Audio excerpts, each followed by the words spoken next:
Discover the miraculous transformations and divine plans revealed in the incredible book of Judges. In the days when Israel had no king, the people did evil in the sight of the Lord. They cried out in distress under the oppression of Sisera, the commander of Jabin's army, who cruelly ruled over them with a heavy hand. Among the turmoil, Deborah, a prophetess residing under her palm tree, heard the whispers of despair mingle with the rustling leaves. The Spirit of the Lord surged within her as she looked upon the oppressed faces of her people, a covenant community lost and adrift. Boldly, she cried out, "We have abandoned the ways of God." Her gaze turned toward the rugged mountains where faith once flourished but had now been overshadowed by fear and worldly compromise. In that moment of fervent intercession, Deborah sought her God earnestly, pleading for deliverance. As she prayed, the heavens seemed to respond. A divine mandate etched in her heart commanded her to summon Barak, a leader from the tribe of Naphtali.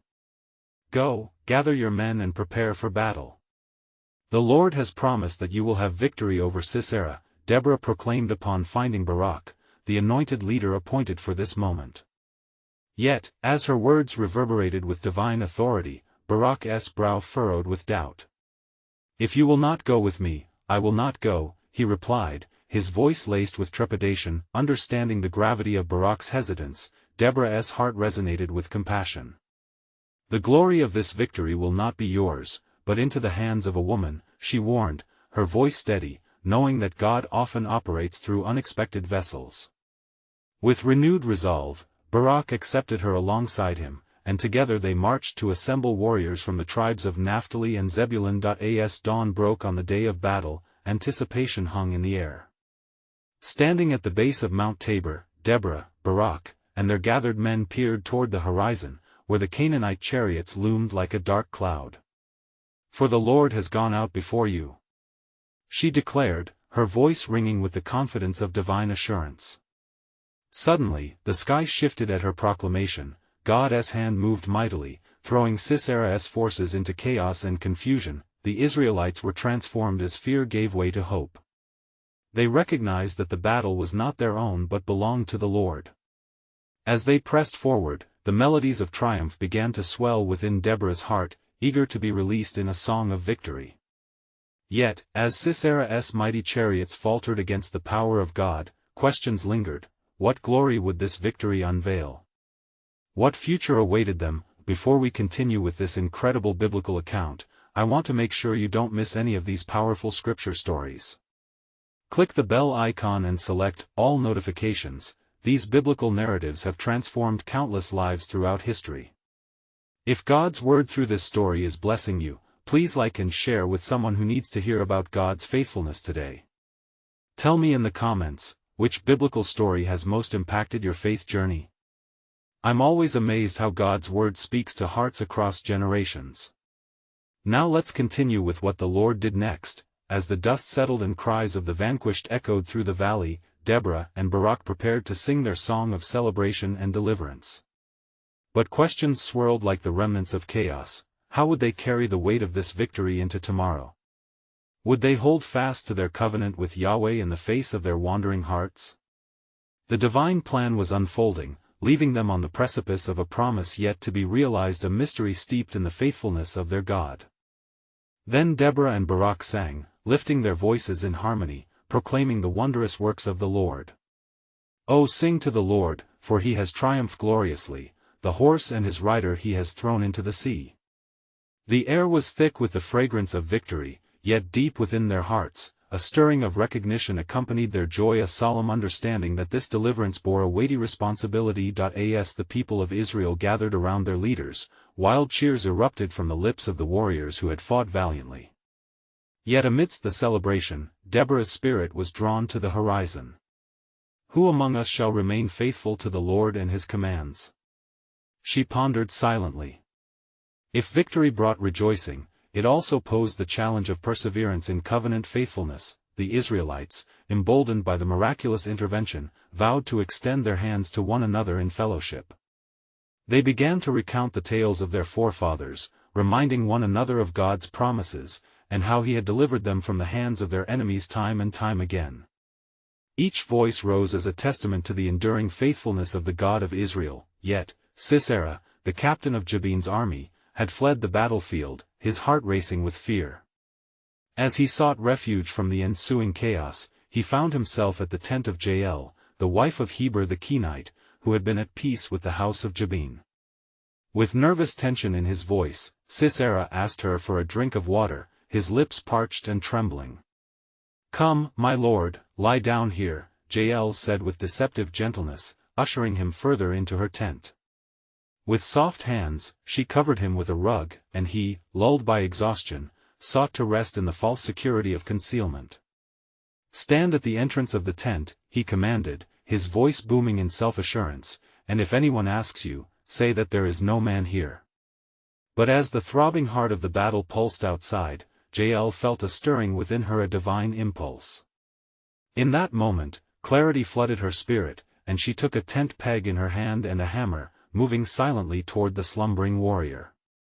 With a strength that was undeniably appointed by God, she thrust the peg through Sisera's temple, driving it deep into the earth. His last breath escaped in silent defeat, the breath of one who had resisted the hand of the Almighty. Meanwhile, as Barak chased after Sisera, he arrived at the tent of Jael. "Bring me word of the enemy," he called, drawing nearer. There, he discovered the grim sight: Sisera lay dead, the symbol of God's judgment upon the oppressor. Barak's heart raced, and yet, in that moment of revelation, he saw that God's plan would unfold through more than mere warriors and battles. "Blessed among women is Jael," Deborah proclaimed, her voice asserting the unfolding poetic justice of the Lord's design. "She has fulfilled the prophecy of the Lord, for the glory of this victory has indeed been given into the hands of a woman." As the echoes of victory spread through Israel, the people embraced the truth that the Lord had fought for them.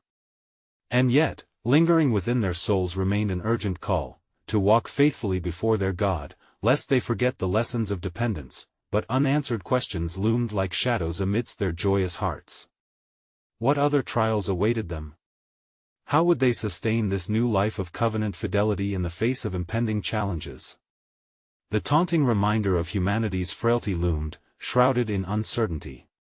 For the stage was set, the threads of destiny entwined, and the journey ahead would reveal further depths of God's sovereign plan, deeper still than they could yet fathom. They had delivered a blow against their oppressor, yet how would they rise to uphold his name in the years to come? The divine orchestration was only beginning, for God was not finished revealing his purpose. And the land had rest for 40 years after the fall of Sisera, and the victory over the army of Jabin, king of Canaan. The people of Israel rejoiced, their hearts united in praise as they beheld the mighty hand of their God. Throughout the fields and villages, one could hear them reciting the deeds of Jael, the blessed among women, whose courage had become a tale passed from generation to generation. But even in this time of peace, the whisper of the Lord's Spirit stirred among his people.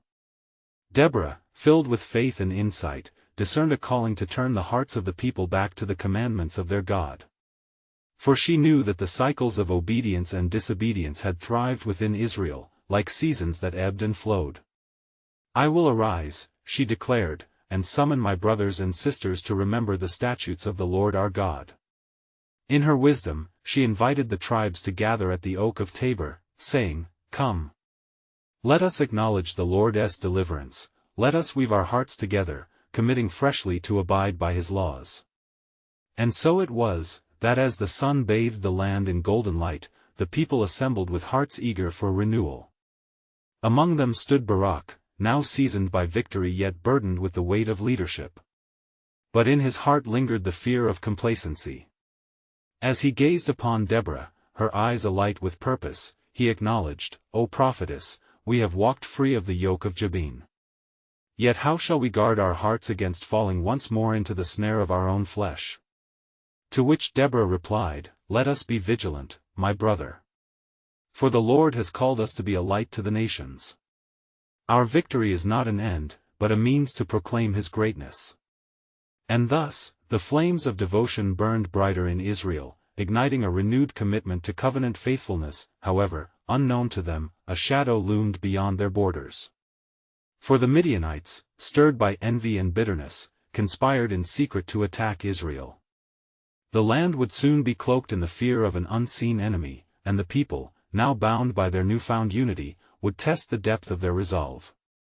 The whispers of rebellion began to rise, echoing in the hearts of those who had forgotten the battles of their ancestors. In the quiet of the night, as the stars hung like constellations of promise, the Lord spoke to Deborah in a vision. "A new champion shall I raise up, one who shall deliver my people from Midian's grasp," he said. "He will be as the tide, rising unexpectedly but with a purpose set from ages past." In this revelation, Deborah saw a glimmer of God's unfathomable plan unfolding a path through the veil of despair into deliverance yet again, and as she awoke in the stillness of dawn, Deborah's heart swelled with anticipation.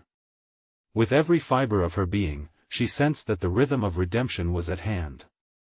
"Gather the people yet again," she commanded Barak.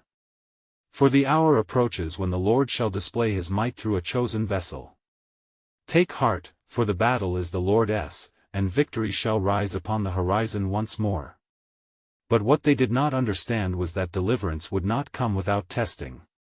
For in God's sovereign wisdom, the very trials they would face would call forth the strength they did not yet know they possessed, and both fear and faith would contend in the hearts of his people, and thus, the narrative of Israel's redemption was poised for a new chapter, for the hand of God was about to strike forth anew, and in the shadows of uncertainty, his glorious purpose awaited its revelation.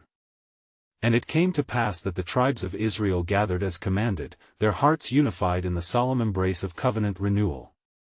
From the hills of Ephraim and the valleys of Manasseh, the people came, drawn by Deborah's rallying call. With each footstep, they left behind the indifference that once beckoned them, now clinging to the promise that their God would be with them. As Deborah stood before the assembly, the sun broke forth, casting its warm light upon her face. "Behold," she declared, her voice ringing like a trumpet among the people, "we are a people set apart. The Lord our God has shown us favor, and he desires our hearts to remain steadfast in him." The crowd nodded with fiery resolve, their ancestors' victories coursing through their veins, yet, in the shadows, the Midianites prepared their coming onslaught. Gathering in great numbers, their hearts smoldered with fierce vengeance against Israel. They were as locusts in multitude, sweeping across the land, ready to reclaim what they believed was theirs. Secret alliances formed, and every whisper of discontent among the tribes echoed like an omen. But God's Spirit moved as a tempest within Deborah, prompting her to seek the one whom the Lord would choose for the deliverance of his people. "For though the enemy gathers as a storm, the Lord of hosts is mightier still," she proclaimed, her eyes keenly searching for the appointed one. In a distant town, far from the clamoring voices of the assembly, there lived a man named Gideon. He was of the tribe of Manasseh, but his family was the least amongst their kin, and he knew the weight of insignificance. When the angel of the Lord appeared to him while he threshed wheat in the winepress, Gideon looked up in disbelief. "Oh my Lord," he responded, "if the Lord is with us, why then has all this happened to us? Where are all the miracles which our fathers told us of, saying, 'Did not the Lord bring us up from Egypt?' But now the Lord has forsaken us and delivered us into the hands of the Midianites." The angel spoke with a voice that carried the winds of change, "Go in this might of yours, and you shall save Israel from the hand of Midian. Have I not sent you?" With these words, the spark of faith ignited in Gideon's heart, and yet uncertainty rumbled within. "But Lord, how can I save Israel? Indeed, my clan is the weakest, and I am the least in my father's house." The angel replied firmly, "Surely I will be with you, and you shall defeat the Midianites as one man." The weight of this promise rested heavily upon Gideon. He was called to rise and confront the very fears that held him captive. And so he bowed in worship, and from that moment, his heart began to transform. As word spread throughout Israel of Gideon's divine encounter, his name became a beacon of hope. Deborah, upon receiving a whisper of this occurrence, rejoiced, for she knew that through Gideon, the hand of God would once again move mightily among the people, and though trials awaited on the horizon, the Lord had set the stage for miraculous transformation. Gideon's journey was to unite the scattered tribes against their oppressors and secure their faith in the one true God. The people would soon witness the power of their covenant God, which was far greater than any foe. What they did not yet see was that the path God had carved for Gideon would lead not just to national liberation, but to a profound revelation of his character, a revelation that would echo through generations as a testament to faith and divine sovereignty. The unfolding of this plan would soon reveal that the offspring of Israel would emerge stronger, a people refined by fire and renewed by divine promise. And so it was that Gideon, now emboldened by the promise of the Lord, gathered the men of his clan, drawing upon the murmurs of hope that had spread across the land. "Come," he called with newfound resolve, "for the Lord has commanded us to rise against our oppressors." As he rallied the hearts of his brethren, the sun began to sink low in the sky, painting the horizon in hues of gold and crimson. "Who will stand with me?" he implored, his heart pounding with a mixture of fear and anticipation. From among the men of Manasseh, a band of warriors arose, their spirits ignited by Gideon's faith. Each man felt the stirrings of the Almighty within him. They donned their armor and took up their weapons, inspired by the unseen hand of God guiding their every step. Yet, as Gideon beheld the faces of his companions, uncertainty crept back into his heart. His thoughts ran wild. What if we falter? What if the Lord does not come to our aid? Thus, he sought confirmation anew from the Lord, trembling before the altar of his sacred calling. "If you will save Israel by my hand, I ask for a sign," he pleaded, invoking the faith of those ancient pillars who had walked before him. "Let there be a fleece upon the ground," he declared, "if in the morning it be wet with dew, but the ground around it be dry, then I shall know that you will deliver us." And so the dawn broke over the horizon, and the earth sighed with the echo of a promise. Gideon rushed forth to the fleece, and behold, it was soaked, while the ground remained barren and dry. He fell upon his face, awed and terrified by the enormity of his calling, yet still, a seed of doubt lingered. "Lord, do not be angry with me," he said, "but let me test again, for my heart quivers. This time, let the fleece be dry and the ground beneath it be drenched." Upon the morrow, just as Gideon had requested, he found the fleece dry as the desert and the earth glistening with dew. His heart leapt with awe and fear. The Lord was indeed confirming his purpose. Gathering his men, Gideon felt the weight of destiny upon his shoulders. "Brothers," he spoke, "the Lord hath sent us forth.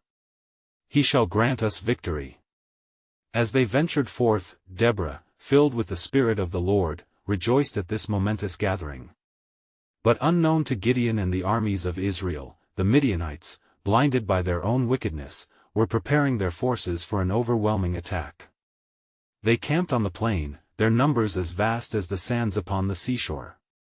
Fear crept into the hearts of Gideon's men, yet there stood a promise, a hope woven into their collective spirit. As day turned to night, the Lord spoke to Gideon once more, saying, "The people are too many.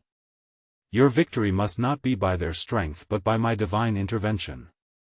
Gideon's heart sank at the thought of separating from those who had gathered, yet he obeyed the voice of God, proclaiming, "Whoever is fearful or afraid, let him turn back and depart." And as they listened, 22,000 retreated, leaving behind a mere 10,000. Still, the voice of God rumbled within Gideon, guiding his every decision. "The people are still too many," God continued, "bring them down to the water, and I will test them for you there." At the water's edge, the men drank, and the Lord instructed Gideon on how to discern the warriors he had chosen. Those who lapped the water like dogs were only 300. Gideon's heart trembled. How could victory rest upon so few? Yet herein lay the wisdom of the Almighty. Through their weakness, God's strength would be made perfect. In those moments, Gideon's faith blossomed as a consuming fire. The victory that awaited them would not only deliver Israel from oppression, but would reveal the unfathomable depths of God's sovereignty and love for his people. But what lay ahead was shrouded in mystery, a divine tapestry that would soon unravel before their very eyes as the clash of faith and fear approached its climax. The promise of deliverance stood at the precipice, daring all to witness the miraculous. For Gideon, the dawn of a new day was fast approaching, rich with divine purpose yet steeped in sacred suspense. That night, as the stars twinkled like promises in the heavens, Gideon trembled before the Lord. The weight of his reduced army bore heavily upon him, yet the flame of faith flickered brightly in his heart. He sought the face of God, for the Lord had assured him that the fight was his own. In the quiet of the desert night, a great divine whisper filled the air, "Arise, Gideon, go down against the camp of Midian, for I have delivered it into your hand." Filled with a mix of trepidation and hope, Gideon rose and approached the edge of the enemy's encampment, stealthily drawing nearer as the shadows danced upon the ground. As he crept closer, Gideon paused, and the Lord spoke once more, "If you are still afraid, go down to the camp with your servant Purah, and you shall hear what they say. Afterward, your hands shall be strengthened." With renewed courage, Gideon complied, taking with him his faithful companion. They approached the tents of the Midianites, and as they drew near, they overheard one soldier recounting a dream to another. "Behold," he said, "I dreamed a dream, and lo, a cake of barley bread tumbled into the host of Midian, and came unto a tent, and smote it that it fell." Another replied, "This is nothing else save the sword of Gideon, the son of Joash, a man of Israel, for into his hand hath God delivered Midian, and all the host." The words pierced Gideon's heart like arrows of confirmation. Outwardly, a timid soul, but inwardly ignited by the power of the Almighty. Gideon returned, his spirit ablaze and his fears dispelled, proclaiming to his remaining 300 men, "Arise. For the Lord has given into your hands the host of Midian." "Look," he instructed them, "each man take a trumpet in his hand, and empty pitchers, and put a lamp within the pitchers." As they fell into ranks, Gideon cried, "When I blow with the trumpet, I and all that are with me, then blow ye the trumpets also on every side of all the camp, and shout, for the Lord and for Gideon." As the night deepened and the shadows swelled, Gideon and his men positioned themselves surroundingly upon the Midianite camp, the cool air electric with anticipation. Gideon's heart raced, awakening the spirit of each warrior as they gripped their trumpets and pitchers, filled with holy courage. At the appointed time, Gideon lifted his trumpet to his lips and blew with all his might, the sound reverberating through the valley. "The sword of the Lord and of Gideon." They shouted in unison, breaking the silence of the night with a battle cry that rang out like thunder. From within the tents, confusion erupted. The Midianites, awakening in panic, turned upon one another in their haste, their fear unwinding the fabric of their mighty host. The clash of metal and shouts echoed as Gideon's men watched in awe. God had set the ambush. The victory would not come from swords and shields, but from the Lord's might alone. His plans were wholly concealed in the midst of their faith and obedience, and it was here, in this moment of divine orchestration, that the very nature of God's wisdom began to unfold, a wisdom that had conspired long before Israel's suffering. The dawn was breaking, revealing a tapestry of redemption woven through the chaos of the night, yet, amidst this glorious victory, the promise of deeper truths lingered just beyond eyesight. For even as they triumphed, Gideon would discover the sovereign plan far exceeded the deliverance of Israel, reaching into the very future of the nation. What glories awaited to be revealed in the unfolding of God's purpose? What covenant was he yet to fulfill? Gideon, standing at the precipice of victory, had only begun to grasp the fullness of God's eternal design. As the first light of dawn broke upon the horizon, the chaos within the Midianite camp reached a fever pitch. The soldiers, disoriented and fearful, crashed against one another like a tempest, their hearts pounding with terror. Gideon, standing with his men upon the ridge, beheld the might of the Lord manifest before his eyes. He felt the hand of God upon him, granting strength where weakness had once reigned. "Now is the time," Gideon commanded, filled with righteous fervor. "Pursue them. The Lord has delivered them into our hands." With a resounding shout, his soldiers surged forward, the clash of their footsteps reverberating like the sound of thunder rolling through the valleys. Each man carried with him the spirit of victory, emboldened by the miraculous turn of fate. As the Israelites rushed down the slope, fear hung heavily over the Midianites, who stumbled out of their tents like moths drawn into flame. "The sword of the Lord!" echoed through the land, a battle cry that resonated deep within the hearts of Gideon's warriors. They saw the enemy in disarray, confusion reigning among them, and they pressed forward with unwavering resolve. Gideon's strategy, divinely inspired, had confounded the enemy beyond all human comprehension. It was not swords nor shields that blazed a path to victory, but the glowing lamps hidden in pitchers and the loud trumpets resounding in the silence of night. With every step they took, Gideon's men fought not only against flesh and blood but against the embodiment of despair and oppression that had lingered too long over their land. As the Midianite camp scattered and fled, the cries of panic intertwined with the shouts of triumph from Gideon's men. The fields that had once been stained with the suffering of oppression were now painted with the strokes of divine liberation. "Call upon the men of Ephraim," Gideon commanded, for he knew the battle was not yet complete. "Let us draw them forth to intercept the enemy at the rivers." The men of Ephraim, hearing the word of the Lord, joined the pursuit, eager for glory in the name of God and Israel. The Midianites, disoriented and in full retreat, were met with the fierce onslaught of both Gideon and the men of Ephraim. The rivers flowed red, and the land rejoiced in liberation, for the oppressors felt the weight of the just hand of God. Gideon's heart swelled with gratitude, for the promise of God was coming to fruition, and Israel's freedom was on the horizon. After the battle had ceased, the wounded lay scattered, and the brave stood in awe of their God. Gideon gathered his men to hear the words of the Lord again from their lips. "What are we to do now?"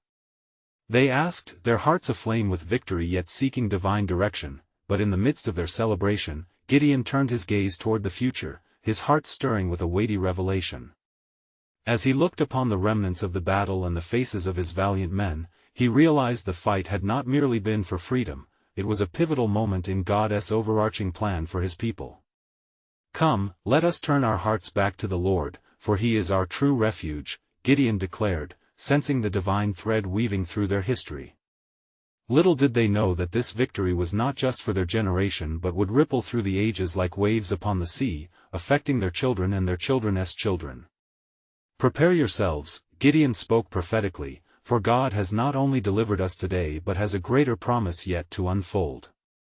The time shall come when the fullness of his covenant will reveal itself, laying bare the mysteries of his sovereign will."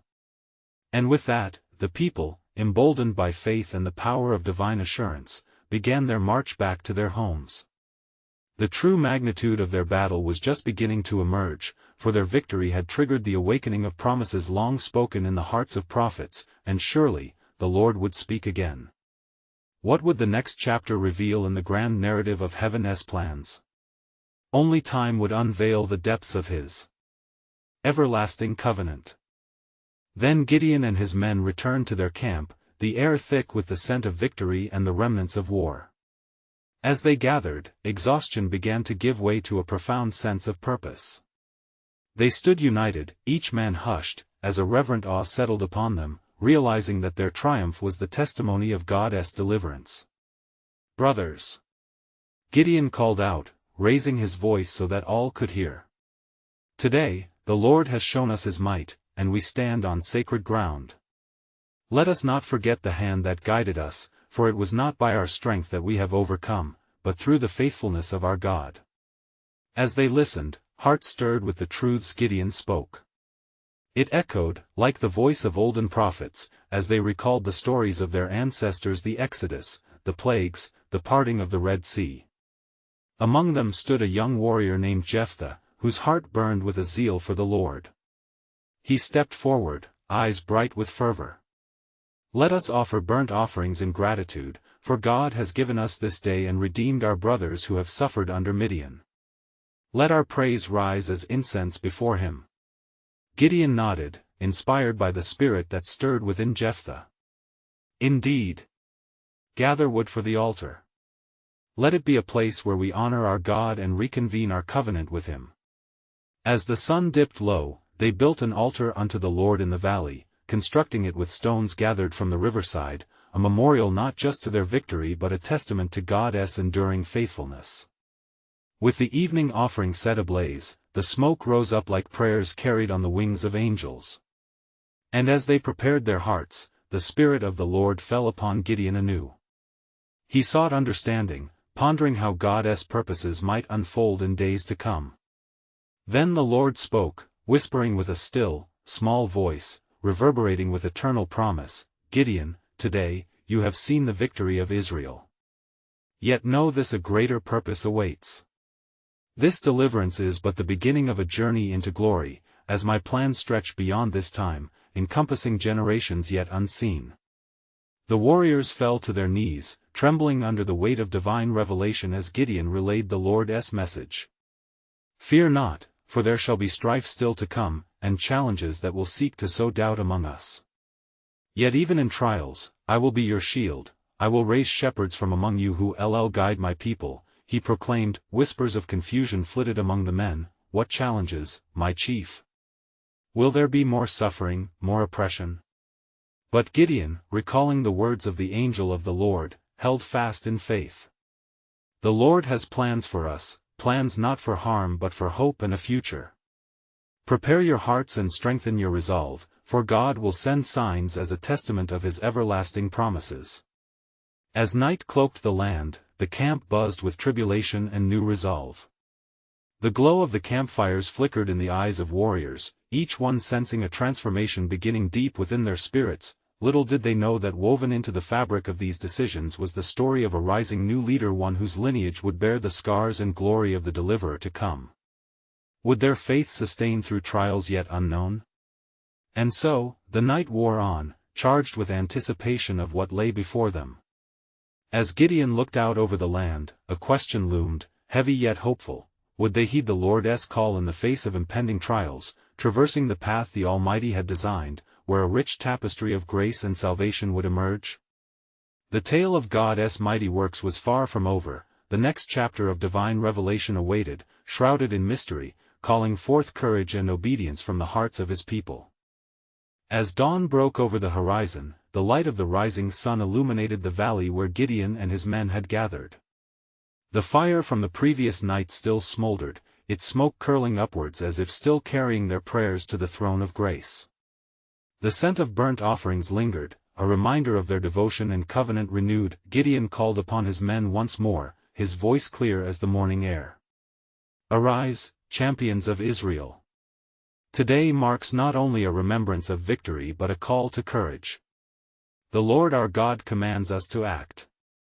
We cannot rest until his promises flow abundantly through our land." At these words, a stirring spread among the warriors. They had tasted victory, yet the echoes of their struggles with the Midianites still resonated in their hearts, a stark reminder that the path ahead was fraught with challenges yet to be faced. Gideon, now emboldened by the Spirit of the Lord, drew from the depths of his spirit. "Go forth.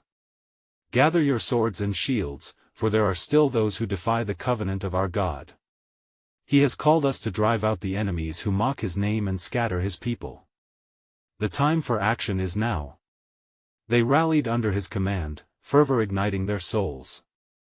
"We shall march, for the Lord is our banner," they declared, wielding their weapons like swords of faith. As they prepared, word began to spread through the land of the victory over Midian. It was not long before the tribes of Israel, emboldened by their example, began to rally together. Men from Ephraim, Manasseh, and beyond came to join their cause, drawn by their shared history and the promise of deliverance. Yet, there was something deeper stirring in the heart of Gideon. Even amidst the clamor of swords and the gathering of forces, he felt a weighty burden resting upon him. Questions of his own ability to lead, doubts of his worthiness for such a divine mission danced within him.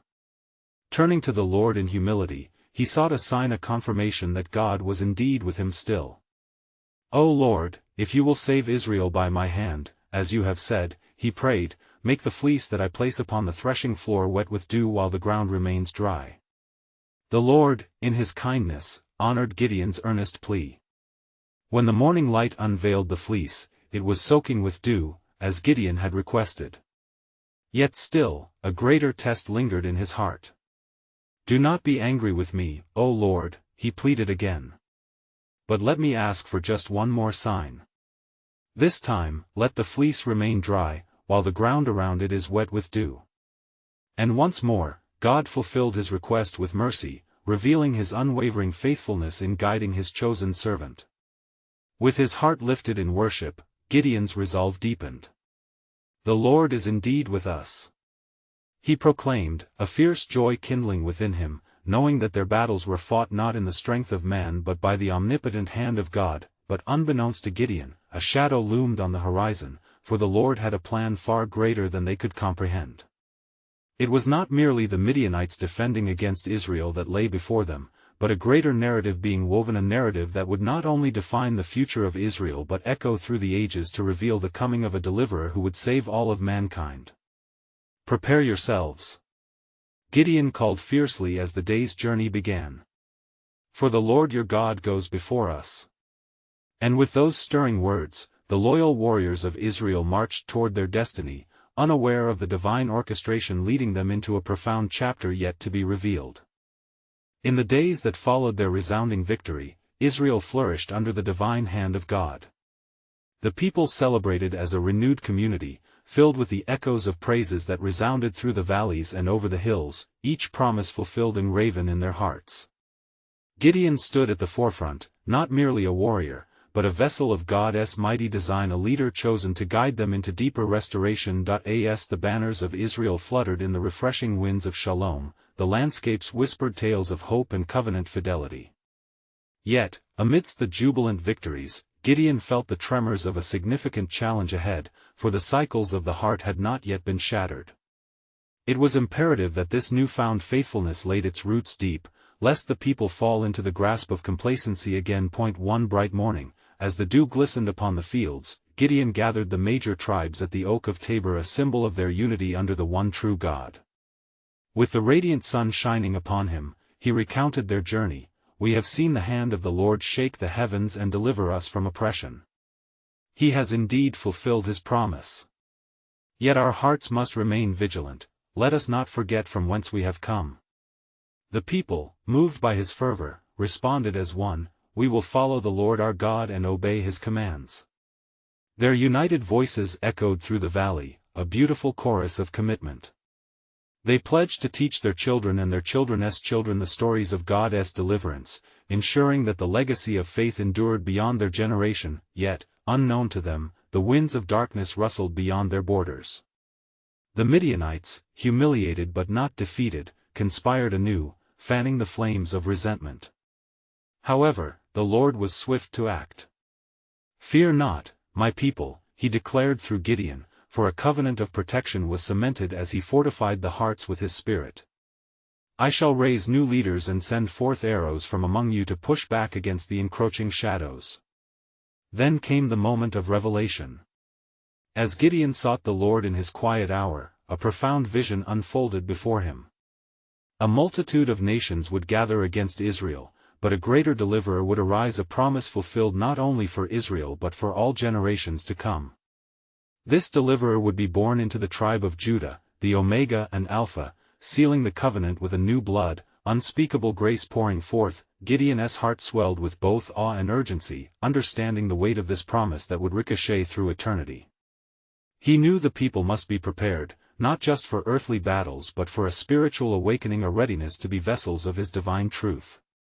Gather the people. He cried with fervor, prepare your hearts. For soon, we shall face both trials and triumphs, testing our commitment and fortitude. Yet, take courage, for the Lord your God is with you. As Israel unified once more, dawn broke anew. The leaders consecrated the tribes, dedicating them to the path of righteousness, a symbolic burning of stones that held the weight of past doubts and sins. As the flames licked upward, the skies rejoiced, for heaven acknowledged their repentance. With hearts aflame and unity renewed, their eyes gazed onward, ready to meet their adversaries with divine resolve. The unseen trials would indeed come, yet in their faithfulness lay the promise of greater things, showcasing God's sovereignty over time and history. Hope flourished in the assurance that they were instruments of a grand narrative orchestrated by the hand of the Almighty, a narrative that would weave its way through the tapestry of mankind's redemption. And so, as they stepped boldly into each day, filled with the knowledge of God's steadfast love and promises, Gideon and the people of Israel prepared to embody the light in a world yearning for truth, believing firmly that they were chosen vessels in the unfolding saga of God's majestic plan. As they faced challenges ahead, they would endure as a testament to his faithfulness, alive in every heart, bound by covenant, and ever reaching toward divine destiny. Invite others to join this journey of faith. Like, comment, and share your reflections. This is an opportunity to spread hope and truth. You need to subscribe now to stay connected to God's Word. Don't wait even one more second to share this powerful testimony with at least 5 friends who need to hear God's truth. Let us gather in the name of Jesus, for only true believers understand that supporting biblical content helps reach more souls for Christ.